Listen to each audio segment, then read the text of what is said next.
Hello, everyone. My name is Andrew Dickenson, and you're listening to Camera Concerts.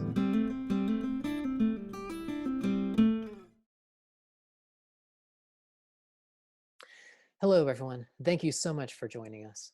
Today, we are very happy to be kicking off a new series that we're calling Camera Concerts. They are performances by students, alumni, faculty, and community members that have been recorded in their very homes, and they're coming straight to you so you can enjoy them in your home as well. Our first performer is the percussion faculty member at Cecil College. He has performed nationally and internationally in a variety of styles and genres and instruments, as you'll soon see. Please welcome to our virtual stage, Mr. Ben Goldman.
Ben Goldman, welcome to the program. Thanks for having me. Yeah, this is really exciting. I'm really glad to have you. I was wondering if you could start off by just giving us a little background. How did you, get into music and start playing drums, and what's your story? So I was taken to my first drum lesson when I was in third grade, and I had no idea where I was going or why I was being ushered into the car. I had a lot of energy as a kid, so my parents just wanted me to have an outlet, and they thought that hitting the drums would be really good for me. So it was the best decision that I never really had to make.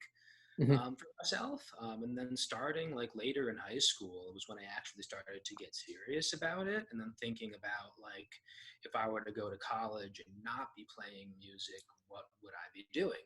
So I went to a larger university that had academic programs as well as a really good music program. Um, but kind of just wanted to do music. So I dropped my second major, dedicated myself to just being a performance major and a music history minor, and then really sought to make a career out of it. And then moved to the Mid-Atlantic to start a master's program in music. Excellent. Um, Yeah. and kind of just keep going from there. Yeah. Well, I know this may be common with a lot of percussionists, but I noticed that you're really adept at a lot of different styles, both, well, a lot of different instruments and also a lot of different styles with those instruments. So I know you play a lot of jazz, you play steel drum, you play a lot of various percussion instruments like marimba and timpani and that kind of thing. What's the training like for percussionists when they go to college? So it really depends on what kind of program you're in, or if you choose the percussion side or the drum set side. There's not many schools that offer this holistic percussion and drums all in one. So I started out as a classical major. Where I was pretty much just doing timpani, marimba, snare drum, and all the orchestral accessories, and playing in orchestra and large ensembles. But after 2 years of that, I really burnt out of only doing classical stuff. So I transferred to a program that was a multi-focus percussion program, where I started to get really into world music, specifically music of the African diaspora, and also really into Middle Eastern percussion and frame drums. And then you really do get more flexibility the more into higher ed you go. So I was able to really focus on what I wanted in my master's program, which was drumming for the steel drum bands, playing the steel drums itself, and getting really into the contemporary classical and chamber music world. Mhm. But for my doctorate, I'm going to be switching gears yet again and going for a jazz drum set. Mm. So it'll actually be my first drum set lesson since I was 18. So in about No kidding. so I'm really looking forward to getting into that and actually knowing like the history and the method kind of behind what I'm doing. Yeah. Well, that's really cool. That's going to be very exciting. I think, and I'm sure because you've been out of school for maybe a couple years now. Yeah, I graduated with my master's in 2016. Yeah. So I'm sure it's really exciting to be going back to school and studying at such a high level, as well. Totally. It's something that I think I'm finally ready for. Yeah. I had been like kind of thinking about applying for a while, but I Mhm. wasn't the strongest candidate and didn't necessarily know what part of percussion or drums I really wanted to focus on. But because of a couple really cool gigs that I've been getting and a couple tours that I've been on, drum sets kind of become my like main, and I really Mhm. fell in love with all the different things you can do on a set of drums. Yeah. Well, speaking of drum set, the first piece you played is really interesting. And if I understand correctly, that's something you commissioned just very recently, right? Yeah, commission might be a strong word for Mm. that. So I have a Facebook friend who is was a colleague of mine during my graduate program, who he's now a composition PhD student in Florida, Mhm. and because he's no longer in classes, he's looking for some time to kill. Mhm. So the project for himself was writing a miniature a day for whomever wanted one. Oh. Um, so I asked him to write one for drum set, and his only stipulation would be that I record it for him. Mhm. Um, and he ended up writing something that was really challenging that had a whole bunch of mixed meter, so between like 4, 4, 7, 8, 5, 8, a couple random bars of like 9, 8. Mhm. Um, and then not a lot of stuff that was like very idiomatic for percussion and drum writing. So it was a real Mm. challenge to put a lot of that together. Yeah. But And I really who? Yeah, I thought it was really interesting. What is that composer's name? the composer's name is Dalton H. Rainier. Mhm. His that's his composer name. His name that he goes by is Dalton Ringy, Mhm. though. Great bass clarinet player and clarinetist as well as a composer. Excellent. Excellent. Um, well, kind of switching gears, this next piece that you're going to play, this one's for steel drums, and it's a bit unusual for a steel drum because I think that when most people think of steel drums, they probably think of maybe island music or that kind of thing. But this is a little different approach. Can you tell us about it? So I would say that this piece, it's called Kara Karenai by Andy Akiho. It comes from his synesthesia suite. So Kara Karenai actually means foreign crimson, and it's a piece for prepared steel drums. So I had to take poster tack and actually pitch a number of the notes down Hmm. and also mute those as well so that it would kind of serve as like an ostinato underneath the melody. So the melody was played with a chopstick in my left hand, and I Hmm. played with a cardboard tube from a coat hanger in my right hand. Huh. Um, the ostinato is in a 31 beat cycle, and then the melody is in different beat cycles on top of that. So it becomes a really cool independence exercise, as well as just a really cool minimalist piece where it's slow change over time, even though that there's a lot of notes going on. Huh. All right. Well, this is very interesting. So let's take a listen. I'm not even going to attempt the name. So let's take a listen to, Kara Kurenai. all right, performed by Ben Goldman. Here we go.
Excellent. Yeah, that was a really interesting piece, and I really love the way that you are using a lot of really unusual and extended techniques, but it's also really really fun to listen to as well.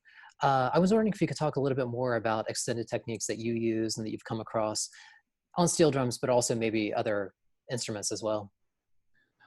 So for steel drums, aside from pitching different notes down using magnets or using different kind of mallets, there's some pans called borehole pans that have tiny holes in them, and I've seen people thread like paper clips or other objects through them to give it kind of like a rattling sound, almost like a sizzle cymbal.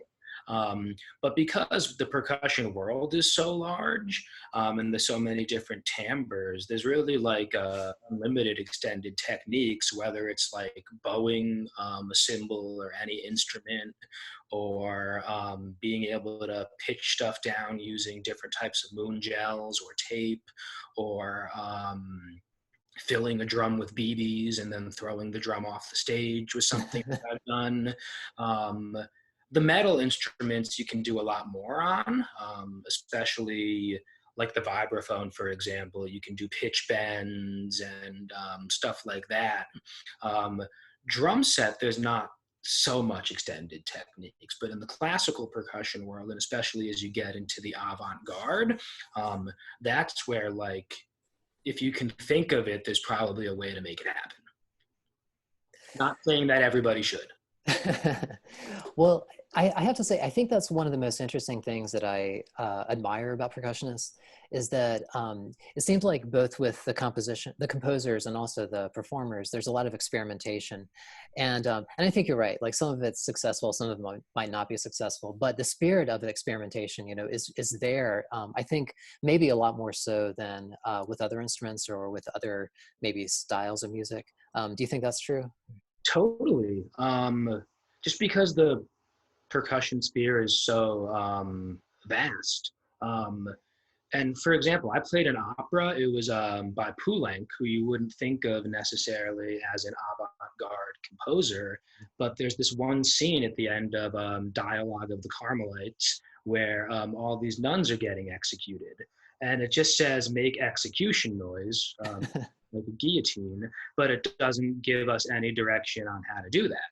Hmm. So the other percussionist and I, we ended up spending 2 hours trying to come up with some sounds, where the best thing ended up being taking a steel rod and scraping it as hard as you can against a metal trash can, simultaneously hitting a bass drum as loud as possible. So, it worked out really well, and it gave us a lot of freedom to experiment, but Yeah. sometimes composers don't even know where they're going to go with something, and they leave a lot of it up to the player, which is great. Yeah, and that's a really interesting idea to think about, that idea of sort of collaboration between the composer and performer, especially in a case like that. That's a really excellent example because I mean Poulenc, I'm like I'm sure he could probably never even dream of a performer, doing what you just said, and uh, and especially that idea of him. I mean, he's not around anymore, so it's not even something that you can ask him about, but as a composer, he has to put a certain amount of trust into the performer, and it's and even after he's passed on, then that trust still has to exist, and that's a really interesting idea.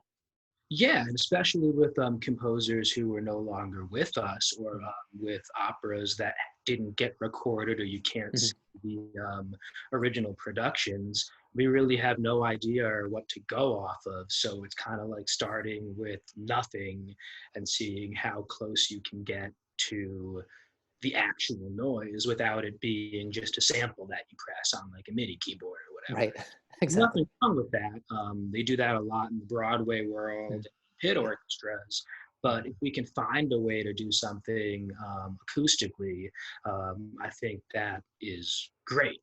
Yeah, and I think you're right. Like there's pros and cons for both, I think, and in certain situations, like a sample would work well. In other cases, like an acoustic way to do it, I think might be more interesting or more fun. But it definitely depends on the situation, I think. Totally. Yeah. Um, well, Before we hear the third piece, I was wondering, do you have any advice you would give to up and coming percussionists or musicians in general? Um, Find your sound. Everyone's sound is different, and especially as a percussionist, it's like who your influences are, what kind of music you're listening to, your attitude that day when you go into the practice room, and even how you hold your stick affects your sound. So listen to almost everything that you possibly can musically. Don't just take lessons with one teacher, but find as many different teachers as you possibly can. Specifically, like in this time where um, a lot of performing artists have started teaching just because it's a steady source of income during all this insecurity. So I myself, I'm taking lessons currently with a jazz drummer out of New York, just because I really like his playing and I can get ideas from him, even if I don't want to sound exactly like him. Mhm. So incorporating as much as you can from everywhere. Well, and this next piece that we're gonna hear you perform, I think, is another example of how much variety you have in your style. And I think with this one, we have a couple of surprises actually coming up. Yeah, so this is a collaboration that I did with my fiance. We actually recorded it like 4 days before Bill Withers' passing, Wow. not having any idea that he was sick.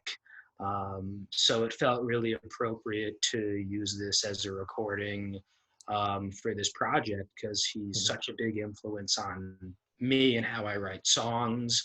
I just love his music, and he also had some of the greatest bands Mhm. backing him, with like James Gadsden and Bobby Hall on drums, and like Kenny Washington on bass. So just incredible musicians.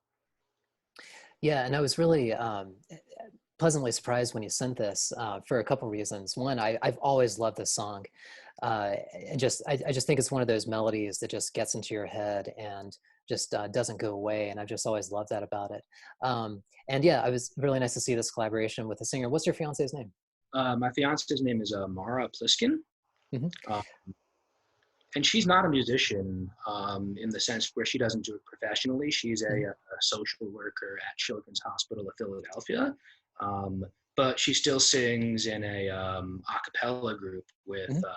a bunch of her friends from college. And like this was like one of the first songs um, that like we listened to together when we first started dating. Oh, nice. Yeah, it's really cool to see that collaboration and to hear the story behind it. And it was also surprising to see you play a new instrument as well. Yeah, so I play some bass. So I start by playing bass on that. And then I thought it would be cool to experiment with playing bass and drums at the same time. There's a drummer in New York City named Nate Wood who plays with a band called Kneebody, who also has a solo album called Four, where he's playing bass, drums, keys, and singing. So kind of using his influence to make some music of my own. Yeah. All right. Well, let's hear Ben and Mara playing "Ain't No Sunshine."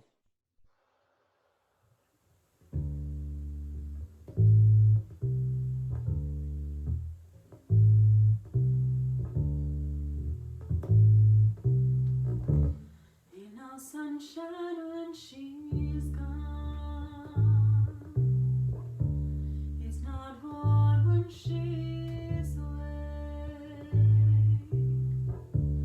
Ain't no sunshine when she's gone.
Well, Ben, it's been a real pleasure having you here on the program today. Thank you so much for joining us. Before we go, I did want to mention for all of you out there, Ben has an album that you should check out. It's called Glenn Goldman and the Philadelphia Five. So be sure and check that out after you listen to him here today. And Ben, we want to wish you the best for the future, the best for your doctorate program, and good luck with everything. Well, thank you. Thanks for having me, and stay safe. You too. Thank you. All right. And thanks to all of you for listening to this performance today. Join us next time for more great performances on camera concerts. In the meantime, stay safe, stay healthy, and stay sane. Have a great week.